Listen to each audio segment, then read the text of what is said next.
TDP అభ్యర్థి పుట్టా సుధాకర్ యాదవ్ ఇంట్లో IT సోదాలు కలకలం రేపుతున్నాయి. ప్రొద్దుటూరులోని ఆయన నివాసంలో దాడులు కొనసాగుతున్నాయి. కొన్ని డాక్యుమెంట్లను, భారీగా నగదును స్వాధీనం చేసుకున్నట్లు సమాచారం. పుట్టా సుధాకర్ మైదుకూరు టీడీపీ అభ్యర్థిగా అసెంబ్లీ ఎన్నికల్లో పోటీ చేస్తున్నారు. పోలింగ్కు కొద్ది రోజుల ముందు దాడులు జరగడం రాజకీయంగా హాట్ టాపిక్గా మారింది.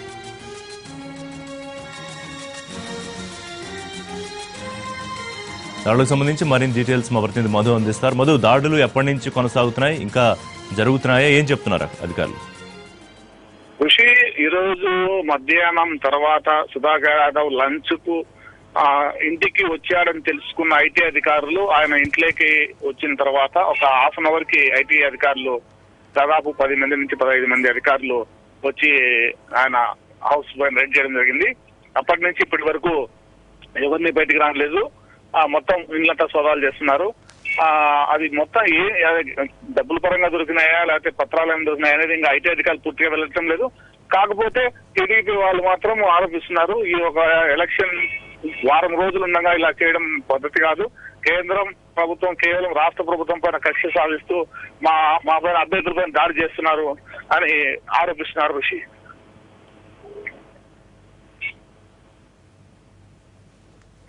రైట్ మధు.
ఈ వివరాలు మా ప్రతినిధి చంద్రశేఖర్ అందిస్తారు. చంద్రశేఖర్, ఒకవైపు మోడీ అలాగే కేంద్ర ప్రభుత్వాన్ని తీవ్రంగా విమర్శిస్తూ ఉన్నారు తెలుగుదేశం అధినేత.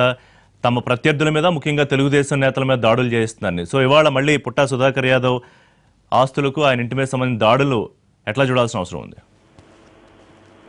ఋషి, మొత్తానికి చూస్తే ఎన్నికల ముందు టీడీపీ గతం నుంచి ఆరోపిస్తా ఉంది, బీజేపీ టార్గెట్ చేసింది, టీడీపీ నేతలను, టీడీపీ ఈ మద్దతుదారులుగా ఉన్న వాళ్ళందరినీ కూడా టార్గెట్ చేస్తా ఉందని ఆరోపణ చేస్తా ఉన్నారు.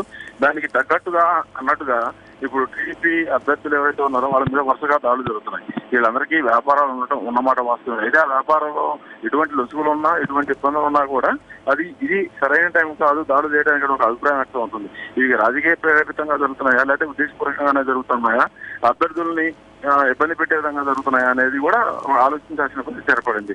ఐటీ అధికారులు అయితే ఎటువంటి స్పందన వాళ్ళ వైపు నుంచి ఇవ్వట్లేదు. మొన్న కనిగిరి అభ్యర్థి, టీడీపీ అభ్యర్థి ఉపనరసింహారెడ్డి మీద కూడా ఇలాంటి దాడులు జరిగాయి. ఇప్పుడు పుట్టా కూడా ఇలాగే జరుగుతూ ఉన్నాయి. ఈ దాడులు ఏ ఉద్దేశంతో జరిగినప్పటికీ ఇలాంటి సమయంలో అందరూ కూడా ప్రచారంలో నిమగ్నమైన సమయంలో ఈ దాడులు చేయడం ద్వారా అభ్యర్థుల మీద ఒక చెడు అభిప్రాయాన్ని ప్రజల్లో కలిగించడం ద్వారా, లేకపోతే టీడీపీ మీద ఒక చెడు అభిప్రాయం కలిగించేలాగా చేయడానికి ఐటీ అధికారులు రూపంలో బీజేపీ ప్రయత్నం చేస్తున్నది టీడీపీ నాయకుల అభిప్రాయంగా ఉంది. ఈ దాడులు అయితే మధ్య నుంచి కొనసాగుతూ ఉన్నాయి. సుధాకర్ యాదవ్ ఇంట్లోనే ఉన్నారు. ఆయన ప్రచారం మధ్యలో లంచ్ బ్రేక్ సమయంలో ఈ దాడులు జరిగాయి. ఆ దాడులకు సంబంధించిన వివరాలు కూడా ఆయన వెల్లడిస్తా ఉన్నారు.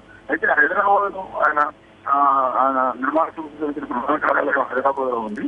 అయితే అక్కడ ఎటువంటి దాడులు జరగలేదు. కేవలం సుధాకర్ యాదవ్ ఇంటి మీద ఆయన జిల్లాలో ఉండగా ఆయన ఇంట్లో ఈ దాడులు జరగడం అనేది ఇప్పుడు కలకలం చెప్తా ఉంది. ఎన్నికల నేపథ్యంలోనే ఈ దాడులు జరుగుతున్నాయి. ఎన్నికలకు సంబంధించిన ఎన్నికలకు సంబంధించిన ఈ వ్యయానికి సంబంధించిన వివరాలలో కొంత డబ్బు దాచిపెడుతున్నారు. ఆ డబ్బులు లెక్కలు లేనిది బ్లాక్ మనీ అనే ఒక ఆరోపణలు కూడా కొంతమంది చేస్తా ఉన్నారు టీడీపీ మీద. ముఖ్యంగా వైసీపీ కూడా కొంతకాలంగా పరస్పర ఆరోపణలు చేస్తున్నారు టీడీపీ, వైసీపీ వాళ్ళు. ఇప్పుడు ఈ దాడులను ఏ విధంగా చూడాలన్నది అనేది ప్రధాన ప్రశ్న మిగతా వారికి చూస్తా ఉంది. టీడీపీ నాయకులు అయితే దీన్ని రాజకీయ ప్రేరేపితమైనదిగా టీడీపీ మీద జరుగుతున్న దాడిగానే అభివర్ణిస్తూ ఉన్నారు. సుధాకర్ యాదవ్ ఈ దాడులు పూర్తయితే బయటకు వచ్చి మాట్లాడే అవకాశం లేదు. ఆయన సంబంధించిన ముఖ్య అనుచరులని ఆ సంస్థలో భాగస్వాములుగా ఉన్న వారు కూడా ఇప్పుడు అందుబాటులో లేని పరిస్థితి కనిపిస్తా ఉంది. మనం గంట నుంచి వాళ్ళ కోసం ట్రై చేస్తాము. అది ఏం జరుగుతుంది, ఎక్కడ ఇంతకుముందు ఏమైనా నోటీసులు ఐటీ వాళ్ళు అందుకున్నారా, ఐటీకి సంబంధించిన వివాదాలు ఏమన్నా ఇంతకుముందు వాళ్ళు ఆ కంపెనీ ఎదుర్కొంటా ఉందా, లేదా వ్యక్తిగతంగా ఆయన ఆదాయ ఎవరైనా చేస్తూ జరిగిందా ఏమిటి, ఇలాంటి వివరాలన్నీ కూడా అడుగుదానికి మనం చేస్తున్న ప్రయత్నానికి వాళ్ళ వైపు నుంచి ఎవరు కూడా స్పందన కావట్లేదు, ఎవరు కూడా అందుకోవటం లేదు. ఫోన్ డెలివరీ కూడా కరెక్ట్ అవ్వని పరిస్థితి ఉంది. సుధాకర్ యాదవ్ సంస్థ నడుపుతా ఉన్న నిర్మాణ సంస్థ దేశంలోని కొన్ని రాష్ట్రాల్లో ఆయన సంస్థ నిర్మాణాలు సాగిస్తుంది. ప్రభుత్వ సంస్థలు ఆయన పనులు చేస్తూ ఉన్నారు. ఈ సమయంలో ఆయన మీద దాడి జరగడం అంటే ఖచ్చితంగా కూడా ఇది ఐటీ దాడిగానే చూడాలి అనేది. రైట్ చంద్రశేఖర్, అంటే రాష్ట్రాల్లో ఎన్నికలు జరుగుతున్న రాష్ట్రాల్లో ప్రత్యర్థి పార్టీలకు సంబంధించి నేతల మీద వరుసగా దాడులు జరగడం, కర్ణాటకలో కానీ తమిళనాడులో కానీ ఇటువంటి దాడులే జరగడం, అలాగే ఆంధ్రప్రదేశ్లో జరగడానికి సంబంధించి కూడా అనేక అనుమానాలు వస్తున్న నేపథ్యంలో ప్రస్తుతం ఆంధ్రప్రదేశ్లో ఈ దాడులకు సంబంధించి ఎటువంటి పరిస్థితి ఉంది, తెలుగుదేశం పార్టీ నాయకులు ఏమనుకుంటున్నారు అనే డీటెయిల్స్ మా ప్రతినిధి పిఎంఆర్ చంద్రశేఖర్ అందిస్తారు. చంద్రశేఖర్, సుధాకర్ యాదవ్కి సంబంధించి జరుగుతున్న ఐటీ దాడులకు సంబంధించి పార్టీ వర్గాలు ఏమంటున్నాయి? అంటే దీనికి సంబంధించి అయితే ఋషి గత కొన్ని రోజులుగా ఎప్పుడైతే ఉగ్ర నరసింహారెడ్డి మీద దాడులు జరిగాయి, ఐటీ దాడులు, ఆయన ఆసుపత్రికి సంబంధించిన వ్యవహారం మీద అప్పటి నుంచి కూడా టీడీపీ వర్గాలైతే కొంత ఈ టీడీపీ అభ్యర్థుల మీద, టీడీపీ సానుభూతి పరుల మీద, టీడీపీకి అనుకూలంగా ఉండే కాంట్రాక్టర్లు కావచ్చు, టీడీపీకి అనుకూలంగా ఉండే పారిశ్రామికవేత్తలు ఎవరైతే ఉంటారో వాళ్ళందరూ మీద కూడా వరుస దాడులు, ఐటీ దాడులు కావచ్చు, ఈడీ దాడులు జరిగే అవకాశాలు ఉన్నాయన్న చర్చ అయితే తెలుగుదేశం పార్టీ వర్గాల్లో జరుగుతుంది. ఒక రకమైన అనుమానం కూడా టీడీపీ నేతల్లో వ్యక్తమవుతున్న పరిస్థితి కనిపిస్తుంది. గతంలో కర్ణాటక, తమిళనాడు తరహాలో మొన్నటి వరకు చూస్తుంటే గత వారం రోజుల పరిధిలో కర్ణాటకలోను, తమిళనాడును పెద్ద ఎత్తున డిఎంకేకి సంబంధించిన వర్గాల మీద, అభ్యర్థుల మీద, అలాగే డిఎంకేకి సంబంధించిన ముఖ్య నేతలు తమిళనాడులో జరిగాయి. అలాగే కర్ణాటకలో కూడా జేడీఎస్ అలాగే కాంగ్రెస్ పార్టీలకు సంబంధించిన అభ్యర్థుల మీద పెద్ద ఎత్తున దాడులు జరిగాయి. ఆ పార్టీకి సంబంధించిన నేతల మీద కూడా దాడులు జరిగిన నేపథ్యంలో ఇప్పుడు కూడా ఇక్కడ కూడా ఏపీలో కూడా అదే తరహా దాడులు జరుగుతాయన్న అనుమానం అయితే తెలుగుదేశం పార్టీ వర్గాలు వ్యక్తం చేస్తున్నాయి.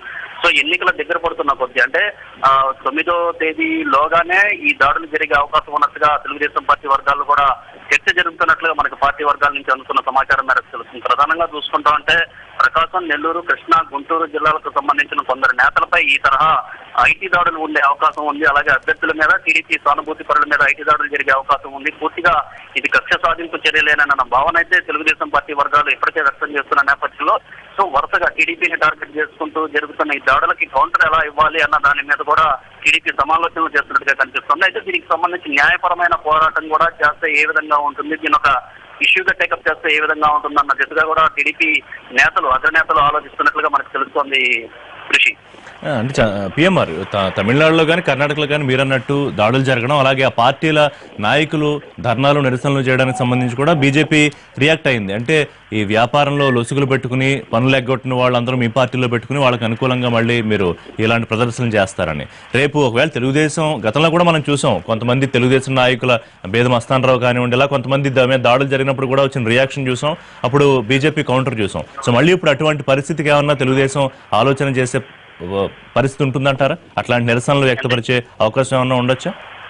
ఖచ్చితంగా టీడీపీ అనుమానిస్తున్న విధంగా ఎవరి మీద అయితే కొంతమంది నేతల్ని టార్గెట్ చేసుకుని, అభ్యర్థులను టార్గెట్ చేసుకుని ఐటీ దాడులు జరుగుతాయన్న అనుమానం అయితే తెలుగుదేశం పార్టీ వ్యక్తం చేస్తుంది. సో దీనికి సంబంధించి టీడీపీ అనుమానాలకు అనుగుణంగానే ఐటీ కావచ్చు, అలాగే కేంద్రంగానే అడుగులు వేస్తే ఖచ్చితంగా ఆ దిశగా నిరసనలు తెలియజేసే దిశగానే టీడీపీ ఆలోచన చేసే అవకాశం ఉన్నట్టుగా తెలుస్తుంది. అంటే ప్రధానంగా చూసుకుంటాం అంటే బీజేపీ కావచ్చు, అలాగే కేంద్రం కావచ్చు, వారు చెప్తుంది లెక్కలు సరిగా చూపని నేతల మీద దాడులు చేస్తున్నాం. సో ఇటువంటి వాళ్ళందరూ కూడా తెలుగుదేశం పార్టీలో ఉన్నారనే కామెంట్లు అయితే అటువైపు నుంచి వస్తున్నప్పటికీ తాజాగా చూస్తా ఉంటే ఇటీవల ఉగ్ర నరసింహారెడ్డి విషయానికి వచ్చేసరికి మొన్నటి వరకు కాంగ్రెస్ పార్టీలో ఉన్న, తెలుగుదేశం పార్టీతో సంబంధం లేకుండా ఉన్న ఉగ్ర నరసింహారెడ్డి వ్యవహారం మీద, ఆయన లెక్కల మీద మొన్నటి వరకు పట్టించుకొని ఐటీ శాఖ సడన్ గా తెలుగుదేశం పార్టీ అభ్యర్థిగా, కనిగిరి నియోజకవర్గం నుంచి తెలుగుదేశం పార్టీ అభ్యర్థిగా ఆయన తెర మీదకి వచ్చి రావడంతోనే ఆయన ఆస్తుల మీద, ఆయన సంస్థల మీద దాడులు చేయాల్సినంత అవసరం ఏమి వచ్చింది. అలాగే మాగుంట శ్రీనివాసులు రెడ్డి మీద గతంలో దాడులు చేశారు. సో ఇప్పుడు మాగుంట శ్రీనివాసులు రెడ్డి ఒకసారిగా మంచోళ్ళు అయిపోయారు. So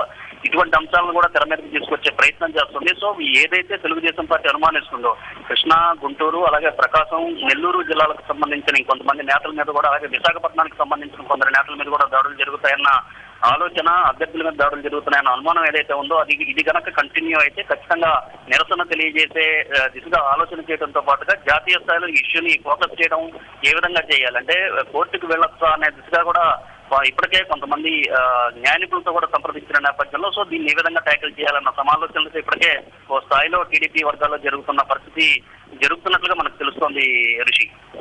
right, thanks PM. మరి చూద్దాం తెలుగుదేశం నుంచి ఎటువంటి రియాక్షన్ వస్తుందనేది. ఇది ఉత్తరప్రదేశ్లో కూడా ఇటువంటిదే జరిగింది. మాయావతి అలాగే ఎస్పీలకు సంబంధించిన కొంతమంది నాయకులకి సంబంధించి దాడులు జరిగాయి. అలాగే వాళ్ళ పాత కేసులు కూడా బయటకు రావడం, ఇవన్నీ కూడా ఎన్నికల టైంలో బయటికి రావడంపైనే ప్రతిపక్షాలు తీవ్రమైన అభ్యంతరం వ్యక్తం చేస్తున్న పరిస్థితి జాతీయ స్థాయిలో మొత్తం అంతా కూడా ఉంది.